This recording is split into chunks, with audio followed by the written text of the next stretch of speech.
না কি সুন্দর ভালোবাসার মানুষটা ম্যানেজ করে ফেলতে পারে না। কিরম মাথা তুলেতে তো কেন? হ্যাঁ কি ইশারা করো? আমার ওই মা এরকম মাঝে মধ্যে হয় আমার 3 বছর তো একদিনও দেখলাম না। কাটাই মায়া কাটা।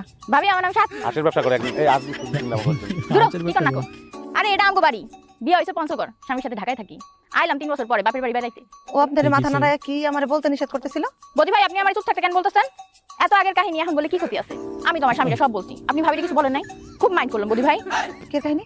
ওই ইসের পরে প্রাইভেট পড়াইতাম আমি প্রাইভেট পড়ানোর সময় তো মাথা ভালো না পিড়াইতাম মাথা মুই কথা কইতাছে ওই কথা না সাথে হ্যাঁ বদি ভাইয়ের সাথে আমার 3 মাসের প্রাইভেট সম্পর্ক ছিল ভাবি।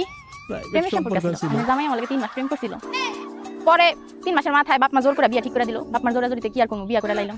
আমার বিয়ার আগের রাইতে বদি ভাই আমার লাগে কি কান্দনটা যে কানছে ভাবি আপনি যদি দেখতেন খালি। তাই বদুই লালম প্রেম করছো আবার প্রেমিকারে হারানোর বেদনায় কান্নাও করছো। তখন কান্না করছে আর এখন আমার ইশারায় কইতে মানা করে। হ্যাঁ রে পুরুষ মানুষ। ওই তো তখন ওয়ান করে আর আমি ক্লাস 5 করে হাফ প্যান্ট পিন্দি ওই সময় একটা আবেগ কাজ করছে তখন বিবেক কাজ করে নাই ওই বয়সে বিবেক কাজ করে তুই তোর আবেগ নিয়ে থাক। তোর বাড়ি আমি আর জীবনও যাব না। গেলাম বাপের বাড়ি। ওমা ভাবি দি মাইন্ড করছে। জান জান আবার কি ম্যানেজ করে।